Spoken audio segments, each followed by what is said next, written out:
ASI Suman সে আগে পুলিশের চাকরি করত, তার এই ধরনের অপরাধ কর্মকাণ্ডগুলো সে আগেও করেছে, যার কারণে বাংলাদেশ পুলিশ তাকে বিধি মোতাবেক তার চাকরিচ্যুত করেছে। নতুন বছরে এটা আমাদের প্রথম বড় ধরনের ছিনতাইয়ের ঘটনা দিয়ে আমরা আমাদের চোর পুলিশ খেলা শুরু করলাম আর কি।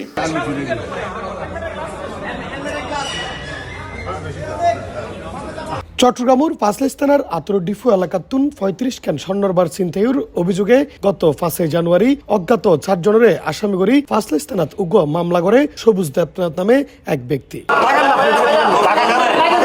অবশেষে উক্ত স্বর্ণর বার্গিন যারা ছিনতাই করছি তারাতুন ৬ জন গ্রেপ্তার হয়ে আর ৩৫০ ভরি স্বর্ণতুন ২৯০ ভরি স্বর্ণ উদ্ধার করা হয়।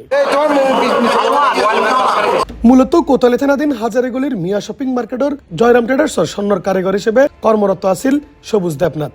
ওই প্রতিষ্ঠানের কর্মরত বিভাস রায় ও পিন্টুদর নামে আরো ২ জন সহ তারা মোট ৩ জনে জোতার মধ্যে ৩৫ খান স্বর্ণর বার লুকাইরে ভোর রাতে সিএনজি লইরে সীতাকুণ্ড ভাটিয়ার দিকে যাবার সময় আতরডিফু এলাকাত ২ জন মোটরসাইকেল লই আইরে ৪ জনে তারারে গতিরোধ করে। এরপর পিস্তল ও ছুরির ভয় দেখাইরে তারাতুন এই ৩৫০ ভরি স্বর্ণগিন লই যাগই এবং তারাতুন মোবাইল ফোনও চিনাই লয়। একটা সিএনজি তারা সিএনজিতে করে নিয়ে গেছে, তাদেরকে 2টা মোটরসাইকেল এসকর্ট করেছে। আমরা একটা মোটরসাইকেল উদ্ধার করেছি আর একটা মোটরসাইকেল আমরা উদ্ধারের চেষ্টা অব্যাহত আছে। ফ্যামিলি মেম্বার ধরি নাই যারা এই অপরাধ কর্মের সাথে জড়িত এবং অপরাধীকে আশ্রয় প্রশ্রয় দিয়েছে, স্টোলেন প্রপার্টি তার জিম্মায় রেখে তাদেরকে ধরেছে। ঘটনার পরপরই গোয়েন্দা নজরদারি এবং পুলিশের একাধিক টিম হাজগড়িয়ে অবশেষে আসামিগুলোরে গ্রেপ্তার করতে সক্ষম হয়। এর মধ্যে একজন পুলিশের সাবেক এএসআই আছে, যারে এর আগেও বিভিন্ন অপরাধে চাকরিচ্যুত করা হইল। নতুন বছর ২০২৬ সালের এটাই প্রথম মামলা এবং প্রথম মামলাতেই আমাদের প্রথম বড় ধরনের সফলতা। আর এটা করতে গিয়ে আমাদের সর্বমোট ৪ তারিখের ঘটনা আপনারা জানেন। ৪ তারিখের ঘটনার পর থেকে আমরা আমাদের গোয়েন্দা নজরদারি তথ্য প্রযুক্তির মাধ্যমে এবং আমাদের প্রযুক্তি ইউজ করে আমরা জানি যে আসামিরা ঘটনা ঘটিয়ে সারা দেশে বিভিন্ন জায়গায় ছড়িয়ে পড়েছে। আমরা এটা জানতে পেরে আমরা আমাদের প্রযুক্তি ব্যবহার করে তাদেরকে ট্র্যাক করেছি। টোটাল ট্র্যাক করতে এবং তাদেরকে পিন পয়েন্ট করতে আমাদের ৪ দিন সময় লেগেছে।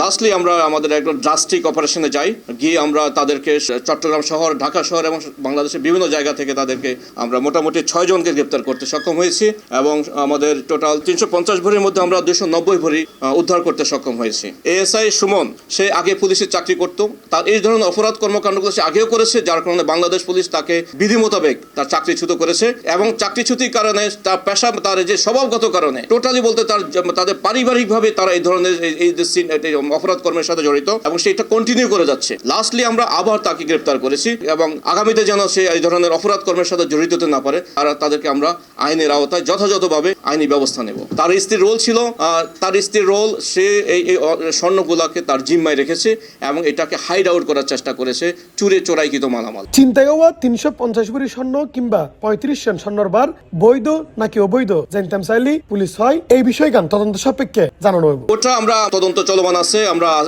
আমাদের তদন্তে বের হয়ে আসবে গোলগুলো কোথায় যাওয়ার এটা ছিল। আমরা আমাদের প্রাইমারি কাজ ছিল অপরাধ হয়েছে, ছিনতাই হয়েছে, ডাকাতি হয়েছে, গোল্ড লস্ট হয়েছে, তাদেরকে আইনের আওতায় তাদের গ্রেফতার করা, স্বর্ণ উদ্ধার করা আমাদের কাজ ছিল, আমরা সেটা করেছি। এটা আমরা তদন্তে বের হয়ে আসবে আমাদের।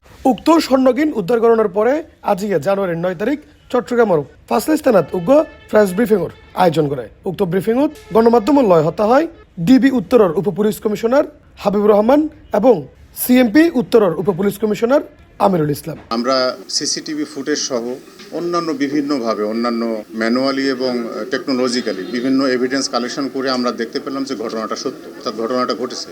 তারপরই পাঁচলাইশ থানা পুলিশ এবং ডিবি উত্তরের টিম তাদেরকে সিএমপির কমিশনার মহোদয় নির্দেশনা দেন যে এই ঘটনা যে কোনো মূল্যেই হোক, যে কোনোভাবেই হোক এটাকে উদ্ধার করতে হবে এবং এই যে দস্যু গ্রুপ যারা, এই দস্যুদের বিরুদ্ধে ব্যবস্থা নিতে হবে এবং তাদেরকে গ্রেপ্তার করতে হবে, আইনের আওতায় আনতে হবে। তার ইনস্ট্রাকশনের কারণে আমাদের থানার টিম, পাঁচলাইশ থানা টিম, আমাদের ডিবির টিম সবাই মিলে আমরা কাজ করি। আমরা এভিডেন্সগুলো কালেকশন করে ঘটনার সত্যতা নির্ধারণ করে পাঁচলাইশ থানা প্রথমে একজনকে গ্রেপ্তার করে, তাকে জিজ্ঞাসাবাদ করে আমরা পর্যায়ক্রমে আরও আসামি গ্রেপ্তার করি এবং একটা পর্যায়ে আপনারা জানেন দস্যুতা, ডাকাতি এবং চুরি এই ধরনের মামলায় আসামি যদি স্বীকারোক্তিও দেয়, কিন্তু যদি সেই চুরি যাওয়া বস্তুটা যদি আমরা উদ্ধার করতে না পারি, চোরাই সম্পত্তি যদি উদ্ধার করতে না পারি, তাহলে আমাদের মামলাটা অনেকখানি দুর্বল হয়ে যায়। তো সেই ক্ষেত্রে আল্লাহর রহমতে এবং আমাদের সকলের ঐকান্তিক প্রচেষ্টায় আপনারা দেখতে পাচ্ছেন যে সেই মালামালগুলো উদ্ধার হয়েছে।